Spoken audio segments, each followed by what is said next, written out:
बिस्मिल्लाहिर्रहमानिर्रहीम। अस्सलाम वालेकुम वरहमतुल्लाहि वबरकातुहू। गाइस, आज का मेरा प्रोजेक्ट है ऑटोमेटिक रूम लाइट कंट्रोल।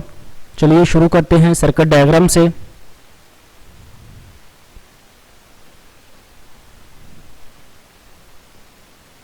तो ये हमारी सर्किट डायग्राम है। इसमें सबसे पहले हमने आर्डिनो यूनो यूज़ किया हुआ है। इसके बाद 2 अल्ट्रासोनिक सेंसर यूज़ किए हुए हैं HCSR04, एक इन के लिए यूज़ किया हुआ है और एक आउट के लिए यूज़ किया हुआ है। इसके बाद 16x2 की LCD यूज़ की हुई है। फर्स्ट लाइन में हाफ पर्सन का काउंटर डिस्प्ले किया हुआ है। सेकंड लाइन में लाइट का स्टेटस अपडेट किया हुआ है। इसके बाद LCD की कंट्रास्ट सेटिंग की पिन पे 4.7 के पॉजिटिव से और 1 के ग्राउंड से अटैच की हुई है। इसके बाद LCD की बैकलाइट की पिनें होती हैं 15 और 16। 15 अनोड होती है, 16 कैथोड होती है। कैथोड को हमने डायरेक्ट ग्राउंड के साथ अटैच किया हुआ है और अनोड पे पॉजिटिव से 100 ओम की रेजिस्टेंस सीरीज में यूज़ की हुई है। इसके बाद एक रिले मॉड्यूल यूज़ किया हुआ है। रिले से हम 220 की स्विचिंग करवा रहे हैं। इसके बाद पावर सप्लाई के लिए 5 वोल्ट और 2 एम्पेयर का अडाप्टर यूज़ किया हुआ है। तो ये थी हमारी सर्किट डायग्राम। चलिए अब डायग्राम के मुताबिक हार्डवेयर ज्वाइन कर लेते हैं।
Welcome back. तो चलिए अब आपको कोड का ओवरव्यू दे देता हूँ।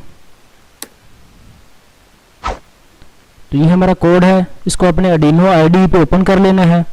कोड सर्किट डायग्राम का लिंक नीचे आपको डिस्क्रिप्शन में मिल जाएगा, वहाँ से आप डाउनलोड कर सकते हैं। कोड में सबसे पहले हमने लिक्विड क्रिस्टल की लाइब्रेरी ऐड की हुई है। इसके बाद इसके लिए पिन इनिशियलाइज की हुई है 2, 3, 4, 5, 6, 7। इसके बाद अल्ट्रासोनिक 1 सेंसर के लिए पिन इनिशियलाइज की हुई है A0, A1, A0 इको के लिए यूज़ की हुई है, A1 ट्रिगर के लिए यूज़ की हुई है। इसके बाद 2 सेंसर के लिए पिन इनिशियलाइज की हुई है A2 और A3, A2 इको के लिए यूज़ की हुई है और A3 ट्रिगर के लिए यूज़ की हुई है। इसके बाद रिले के लिए 8 नंबर पिन इनिशियलाइज की हुई है। इसके बाद DIS A यानी कि डिस्टेंस A की वेरिएबल इनिशियलाइज की हुई है। इसके बाद DIS B की वेरिएबल इनिशियलाइज की हुई है। इसके बाद फ्लैग 1 फ्लैग 2 की वेरिएबल इनिशियलाइज की हुई है। इसके बाद पर्सन की वेरिएबल इनिशियलाइज की हुई है। इसके बाद अवॉइड अल्ट्रा रीड का फंक्शन है। इसमें सबसे पहले हम ट्रिगर और इको के पिन सिलेक्ट कर रहे होते हैं। इसके बाद बैक पे हमें सेंटीमीटर में डिस्टेंस मिल जाता है। इसमें सबसे पहले टाइमर की वेरिएबल इनिशियलाइज की हुई है। इसके बाद ट्रिगर की पिन आउटपुट मोड में इनिशियलाइज की हुई है, इको की पिन इनपुट मोड में इनिशियलाइज की हुई है और ट्रिगर की पिन पे 40 किलोहर्ट्ज की फ्रीक्वेंसी ट्रांसमिट हो रही होती है। इको से टाइम रीड होता है। इसके बाद इस टाइम पे ये फॉर्मूला के थ्रू हम सेंटीमीटर में डिस्टेंस गेट कर रहे होते हैं और यहाँ से ये डिस्टेंस बैक जहाँ से हम इस फंक्शन को कॉल करवा रहे होते हैं वहाँ पे चला जाता है। इसके बाद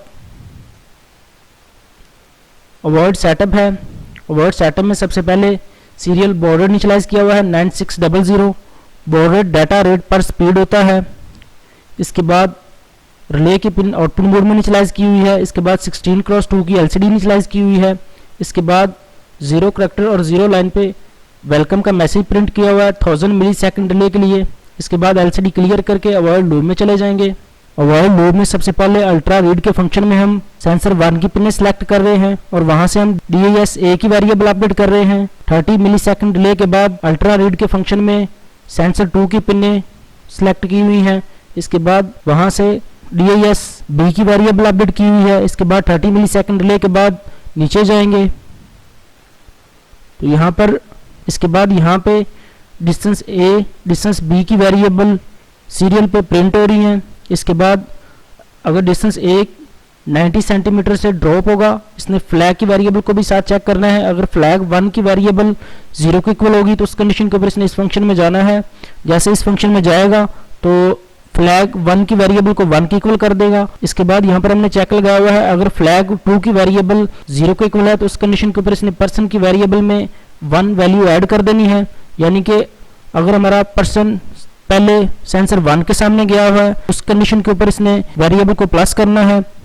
इसके बाद अगर डिस्टेंस B की वेरिएबल 90 सेंटीमीटर से ड्रॉप होती है, इसने फ्लैग 2 को चेक करना है। फ्लैग 2 भी अगर 0 के इक्वल है तो उस कंडीशन के ऊपर इसने इस फंक्शन में जाना है और यहाँ पर फ्लैग 2 को 1 के इक्वल कर देगा। इसके बाद फ्लैग 1 को चेक करेगा। अगर फ्लैग 1 0 के इक्वल है यानी कि पर्सन हमारा पहले सेंसर 2 पे पहुंचा है यानी कि आउट होने के लिए, और इसने यहाँ पर पर्सन की वेरिएबल में से 1 वैल्यू माइनस कर देनी है। इसके बाद अगर डिस्टेंस A की और डिस्टेंस B की वेरिएबल 90 सेंटीमीटर से ओवर है और फ्लैग 1 और फ्लैग 2 की वेरिएबल 1 के इक्वल है तो उस कंडीशन के ऊपर इसने इस फंक्शन में आना है। यानी कि हमारा पर्सन इन या आउट होके आगे निकल गया हुआ है तो उस कंडीशन के ऊपर इसने डिस्टेंस हमारे 90 सेंटीमीटर से ओवर जाएंगे तो उस कंडीशन के ऊपर फ्लैग 1 और फ्लैग 2 की वेरिएबल 1 हो जाएंगी और यहाँ पे फ्लैग 2 और फ्लैग 1 की वेरिएबल जैसे ही 1 होंगी तो उस कंडीशन के ऊपर इसने इस फंक्शन में आ जाना है और यहाँ पर फ्लैग 1 और फ्लैग 2 की वेरिएबल को 0 कर देंगे यानी कि दोबारा से ये सेंसर एक्टिवेट कर दिए जाएंगे। इसके बाद 1000 मिलीसेकंड डिले के बाद नीचे जाएंगे। यहाँ पर 0 करैक्टर और 0 लाइन पे हैव पर्सन की वेरिएबल अपडेट हो रही है। इसके बाद 0 करैक्टर और 1 लाइन पे लाइट का स्टेटस अपडेट हो रहा है। अगर पर्सन की वेरिएबल 0 से ओवर है तो रिले की पिन हाई होगी और LCD पे प्रिंट होगा ऑन। इसके बाद एल्स लगाया हुआ है, अगर पर्सन की वेरिएबल 0 के इक्वल है या 0 से ड्रॉप है तो उस कंडीशन के ऊपर रिले की पिन लो रखी हुई है और LCD पे प्रिंट किया हुआ है ऑफ। तो ये था हमारा कोड। चलिए अब इसको Arduino में अपलोड करते हैं। तो यहाँ से अपने टूल्स में जाना है। टूल्स में जाने के बाद बोर्ड सेलेक्ट करना है। बोर्ड सेलेक्ट करने के बाद पोर्ट सेलेक्ट करनी है। पोर्ट सेलेक्ट करने के बाद यहाँ से कोड अपलोड कर देना है। डन अपलोडिंग, कोड हमारा अपलोड हो गया हुआ है। चलिए अब आपको हार्डवेयर का ओवरव्यू दे देता हूँ।